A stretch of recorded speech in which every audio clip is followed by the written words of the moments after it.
चलिए मेरे प्यारे विद्वान साथियों, मैं नीरज कुमार विश्वास। आज हम बात करने वाले हैं वर्ण विचार के इंपॉर्टेंट क्वेश्चन। जैसा कि आप थंबनेल में देख ही चुके होंगे और आपके सामने भी है, एक बार जरा सा देख लीजिए। यहाँ पर आप देख पा रहे हैं आपका जो टॉपिक है वर्ण विचार ऑब्जेक्टिव, ठीक है। जो पिछले परीक्षा में पूछे गए प्रश्नों के आधार पर हम लोग चर्चा करेंगे। ये जो आपका सेक्शन है जो है ये आपका ग्रामर का सेक्शन है। जब आप हिंदी पढ़िएगा तो हिंदी में आपका एक बुक पर्सन आता है, दूसरा ग्रामर पर्सन आता है। तो अभी जो हम बात करेंगे ये ग्रामर का टॉपिक है। आपका पहला टॉपिक ही है आपका वर्ण विचार। तो इसको तरीके से समझिएगा, बहुत अच्छे तरीके से समझिएगा और आपको मजा आएगा, ठीक है। सारा क्वेश्चन कवर हो जाएगा। और आप यहाँ पर देख पा रहे हैं ये मेरा व्हाट्सएप नंबर है, अगर जिनको जुड़ना है, ठीक है, चाहे काफी आपको नोटिफिकेशन, इंपोर्टेंट नोटिफिकेशन हो बिहार बोर्ड के द्वारा या फिर जो है पीडीएफ नोट्स जो भी हो, तो इस नंबर से आप संपर्क कर सकते हैं। तो चलिए आपके सामने पहला क्वेश्चन आ चुका है और पहला क्वेश्चन आपके सामने आया है आपका कि द का उच्चारण स्थान क्या होता है। तो सबसे पहले हम लोग जानेंगे उच्चारण स्थान के बारे में। तो आपको हम तरीका बता देते हैं जब आप उच्चारण कीजिएगा, क्योंकि आप जब कोई भी चीज बोल रहे हैं तो अंदर से बोल रहे हैं। तो अब पहला जो आता है आपका जो एक नंबर होता है वह कंठ होता है, क्योंकि अंदर से उच्चारण कर रहे हैं। तो इसका मतलब है जो एक नंबर पर जो होगा वह आपका क्या होगा बाबू रे? एक नंबर पर जो होगा वह आपका कंठ होगा। दो नंबर कंठ के बाद जब आप आइएगा तो कंठ के बाद आपको दिखाई पड़ेगा तालु। कंठ, तालु, मुर्दा, उसके बाद दंत और ओष्ठ। 3, 4, 5। अब यहां से आपका जो है 5 क्लियर हो गया और 25 गो वर्ण का उच्चारण स्थान आप खुद बता सकते हैं। जैसे अब उधर से वर्ण में अगर शुरू कहां से होता है तो उधर से शुरू होता है आपका कवर्ग से शुरू होता है कि नहीं। पहले कवर्ग आता है, चवर्ग, टवर्ग, तवर्ग, पवर्ग, ठीक है। चलिए माइक है कि नहीं? एक बार ऐसा हुआ था कि माइक अचानक हम ऑन करवे नहीं किए थे, एकदम बोल रहे हैं, पता चला साउंड ही नहीं आ रहा है। इसी वजह से हमको चेक करना पड़ता है यहाँ बढ़ रहा है कि नहीं, ठीक है। तो कंठ, तालु, मुर्धा, दंत और ओष्ठ। तो कहने का मतलब है कंठ, तालु, मुर्दा, दंत और ओष्ठ, ये इसका सीरीज कवर कर दिए हम लोग, ठीक है। अब किन वर्णों का, अब उन वर्णों का उच्चारण का सीरीज कवर करेंगे हम लोग, ठीक है। उधर से आता है तुम्हारा कवर्ग एक नंबर में, कवर्ग के बाद आता है बाबू 2 नंबर में चवर्ग आता है, उसके बाद 3 नंबर में टवर्ग आता है, उसके बाद तवर्ग आता है, उसके बाद अंतिम में पवर्ग आता है। कहने का मतलब है आपका, ठीक है, 5 वर्ण यहाँ पर आपका क्या हो गया? कवर हो गया। तो कंठ, कहने का मतलब कवर्ग का उच्चारण स्थान कहाँ से होता है? तो कंठ से होता है। क, ख, ग, घ, अंघ। इन 5 वर्ण का उच्चारण स्थान कहां से होगा बाबू? आपका कंठ से होगा। याद रखिएगा, केवल इसमें क ही नहीं पूछेगा, क, ख, ग, घ, अंगो। 5 कवर्ग का मतलब क नहीं, क, ख, ग, घ, अंघ। 5 वर्ण का जो उच्चारण स्थान होगा वह आपका कंठ से होगा। याद रखिएगा।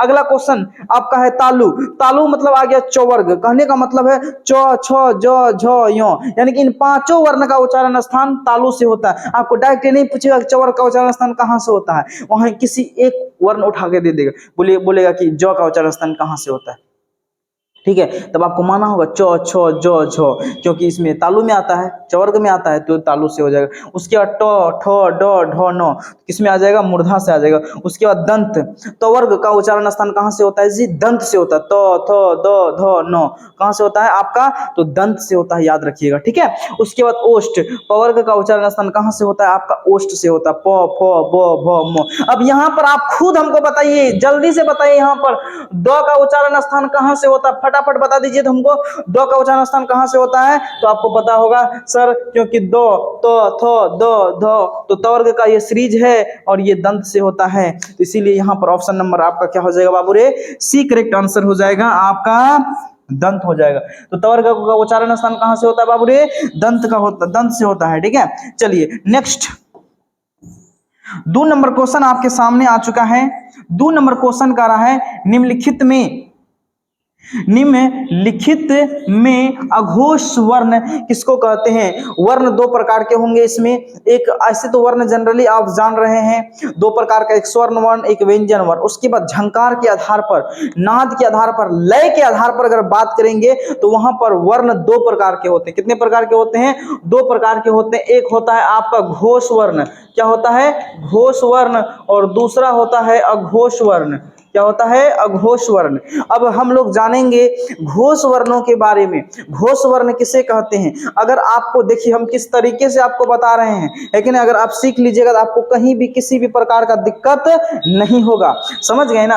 अब हम लोग जानेंगे घोष वर्ण। जिसमें झंकार की ध्वनि उत्पन्न हो तो ऐसे वर्ण को घोष वर्ण कहेंगे। जिसमें झंकार की ध्वनि उत्पन्न नहीं हो तो ऐसे वर्ण को अघोष वर्ण कहेंगे। जैसे आप ध्यान दीजिएगा, अगर हम बोल रहे हैं क, ख, ग, घ, अंघ। क ख में आपका इतना झंकार का ध्वनि उत्पन्न नहीं होता है जितना कि आपका ग घ अंघ में होता है। लेकिन नहीं बोलते हैं ग घ अंघ, लगता कुछ ना लय आ रहा है ना, है कि नहीं? कुछ झंकार आ रहा है ना, कुछ भी झंकार है। आप ये नहीं समझे झंकार का मतलब क्या डीजे ऐसा झंकार नहीं, थोड़ा सा भी अनुभव है तो हो, मान लो 9 सेकंड के बराबर भी झंकार आया या 1 सेकंड के बराबर भी झंकार आया तो मान लेंगे झंकार आया है कि नहीं? तब ये ऐसे वर्ण को हम लोग कहेंगे क्या? घोष वर्ण। और जिसमें झंकार की ध्वनि उत्पन्न नहीं हो ऐसे वर्ण को हम लोग कहेंगे अघोष वर्ण। तो 2 नंबर क्वेश्चन का आंसर ऑप्शन नंबर यहाँ पर आपका, जैसे क ख तो अघोष वर्ण में आ जाता है ना, उसी प्रकार च छ ट ठ ऐसे करके आ जाएगा, तो ये च हो जाएगा आपका क्या? अघोष वर्ण। ऑप्शन नंबर यहाँ पर आपका ए करेक्ट आंसर हो जाएगा। जैसा कि आप देख रहे हैं option number A is the right answer हो जाएगा। नेक्स्ट क्वेश्चन की हम लोग बात करते हैं। चलिए 3 नंबर क्वेश्चन, 3 नंबर क्वेश्चन आप यहां देख पा रहे हैं बाबू, 3 नंबर क्वेश्चन, ठीक है।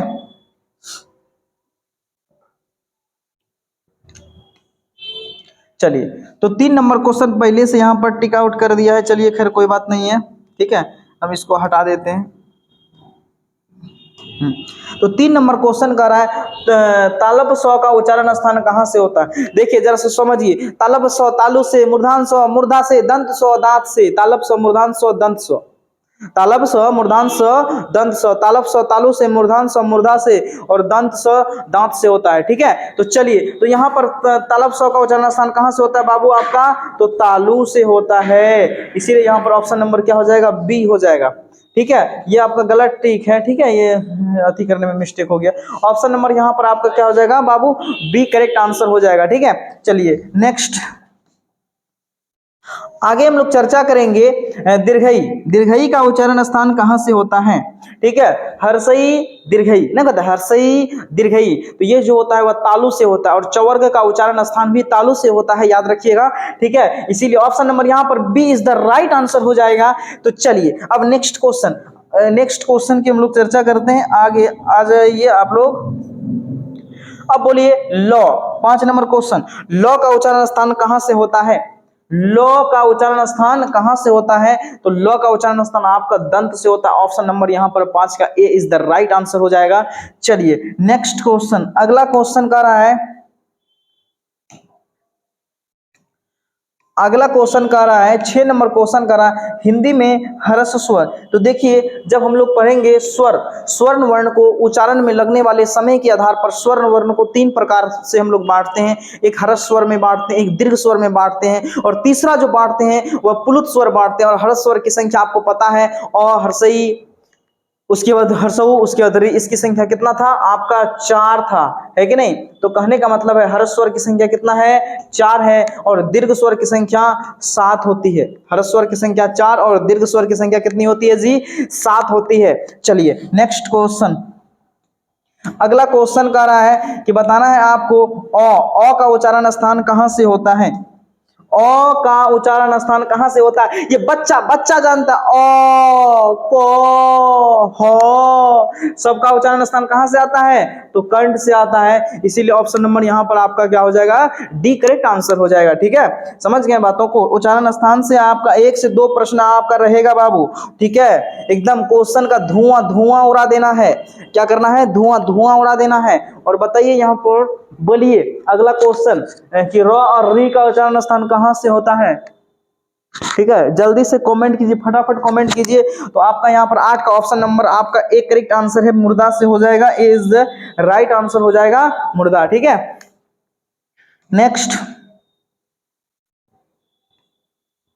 अगला है निम्नलिखित में घोष वर्ण। अब ये समझा दिए थे घोष वर्ण अघोष वर्ण के बारे में हम आपको समझा दिए थे, है कि नहीं। और जितने भी सकार होते हैं, सकारों की संख्या तालब स मूर्धन्य स दंत स, ये सब आपका किस में आता है, घोष में आता है सकार, ठीक है। तो चलिए यहाँ पर बताइए 9 नंबर क्वेश्चन, तो ऑप्शन नंबर यहाँ पर बी करेक्ट आंसर है आपका, हो जाएगा, घोष वर्ण में आता है, क्योंकि आपका सकार तालब स मूर्धन्य तालब स मूर्धन्य स दंत स, ये तीनों जो आता था किस में आता था, अघोष वर्ण में आता था।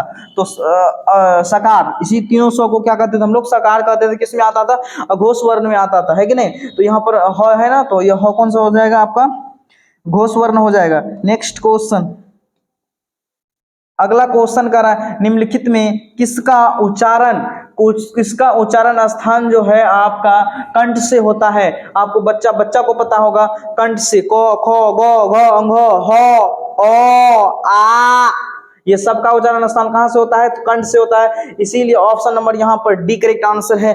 डी फॉर डीजे, डीजे बजेगा कि क्वेश्चन फंसेगा, ऑप्शन नंबर यहाँ पर डी करेक्ट आंसर है। नेक्स्ट क्वेश्चन की हम लोग बात करते हैं, हिंदी में अंत वर्ण की संख्या कितनी होती है। अंत जिसको हम लोग अंत की संख्या आपकी 4 होती है, य र ल व, इसकी संख्या 4 है। तो इसीलिए ऑप्शन यहाँ पर सी करेक्ट आंसर है, बिल्कुल राइट आंसर है।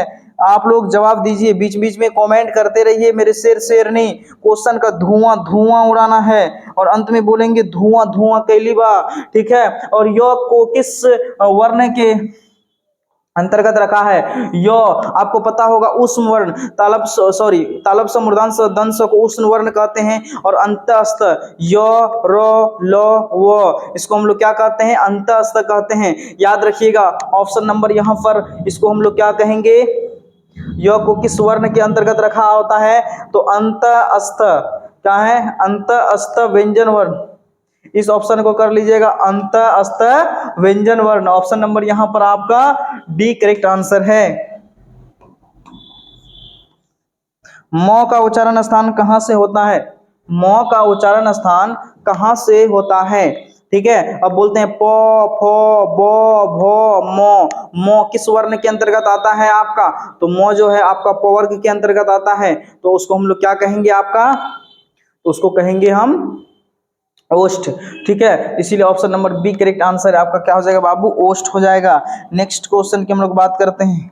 अगला क्वेश्चन कर रहा है हिंदी में अनुनासिक वर्णों की संख्या कितनी होती है। यहाँ वर्णों कर दीजिए, यहाँ वर्गो हो गया है, क्या बाबू, वर्णों की संख्या, अनुनासिक वर्णों की संख्या 5 होता है, आपको पता होना चाहिए। जैसे क में आपका क में अंघो आ गया, फिर उसमें तुम्हारा क्या आ गया, यो आ गया, नो आ गया और मो आ गया, ये अनुनासिक है। इसकी संख्या कितनी होती है, 5 होती है, ऑप्शन नंबर डी।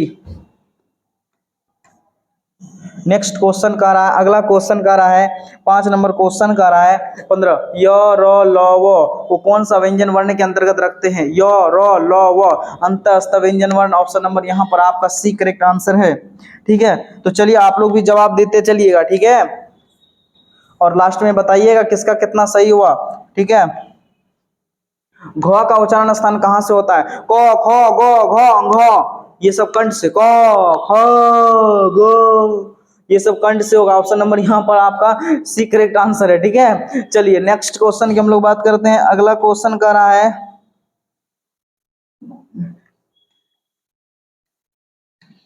ज का उच्चारण स्थान कहां से होता है, जो च छ जो, तो जौ का उच्चारण स्थान कहां से होता है बाबू, तालु होता है, ऑप्शन नंबर यहाँ पर आपका बी करेक्ट आंसर है, क्या हो जाएगा बाबू रे, तालु हो जाएगा, याद रखिएगा, ठीक है बाबू रे। चलिए नेक्स्ट क्वेश्चन, अगला क्वेश्चन कह रहा है कि बताइए क वर्ग च वर्ग ट वर्ग त वर्ग प वर्ग किस व्यंजन वर्ण के अंतर्गत आते हैं। तो देखिए क वर्ग से लेकर के प वर्ग तक के वर्ण को हम लोग स्पर्श व्यंजन वर्ण कहेंगे, और क वर्ग में क ख ग घ अंग, इसमें 5 आएगा वर्ण, इसमें भी 5, इसमें भी 5, इसमें भी 5, इसमें भी 5, 5 10 15 20 25।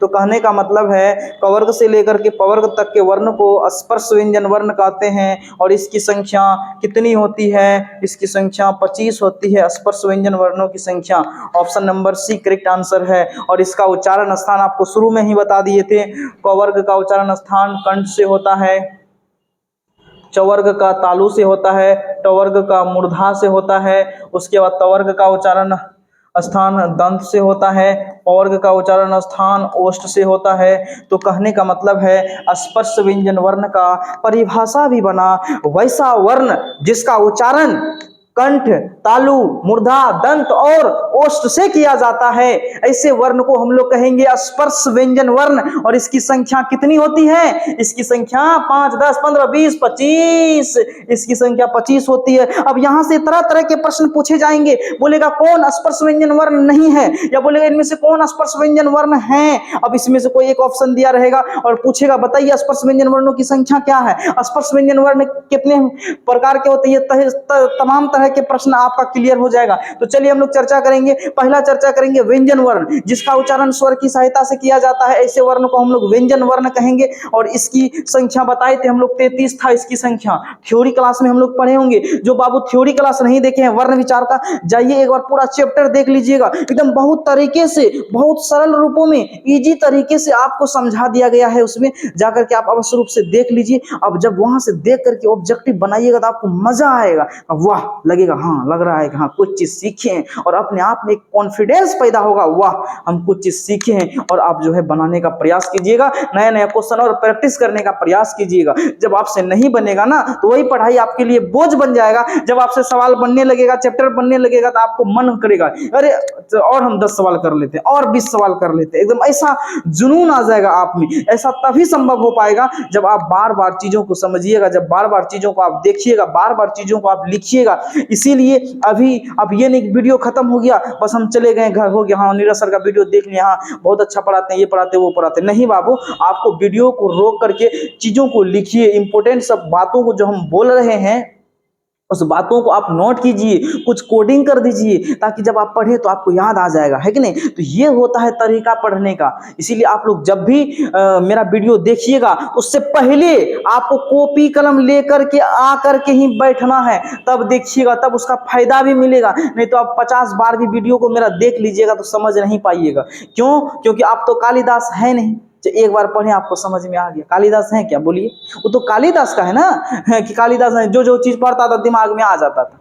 आप कालिदास हैं क्या? नहीं नहीं है, तो बाद में फिर कैसे पढ़िएगा। एक बार लिख लीजिएगा ना तो दिमाग में ज्यादा बैठ जाएगा, तब दोबारा आपको कम समय लगेगा। एक बार आप चीजों को बना लीजिएगा ना तो वही आप दोबारा काम कीजिएगा ना, बहुत आपको कम समय लगेगा। नहीं एक दिन नए विश्वास से तो आप करिएगा, कोई नया सवाल बनाइएगा, 1 घंटा लग गया, 1.5 घंटा लग गया, बाप रे 1.5 घंटा लग गया सवाल बनाने में, लेकिन बन गया। क्या दूसरा दिन जब सवाल बनाइएगा तो आपको 1.5 घंटा लगेगा? नहीं, 2 मिनट में बन जाएगा आपका। यही तो बने भी किए साला, यही सवाल में तो मेरा 1.5 घंटा खर्च हुआ था, इसको तो हम आसानी से बना देंगे। तो ये सब वही सब चीज होता है तरीका, जब आप प्रैक्टिस कीजिएगा तभी ना परफेक्ट बनिएगा, है कि नहीं। तो चलिए, देख रहे हैं कितना गर्मी से मेरा शरीर लथपथ हो गया। इसीलिए अगर चैनल पर पहली बार आए हैं कृपया करके चैनल को अवश्य रूप से सब्सक्राइब कर लें। आप सभी विद्वान साथियों को बहुत बहुत धन्यवाद। अगर वीडियो पसंद आए तो लाइक, सब्सक्राइब, शेयर अवश्य करें।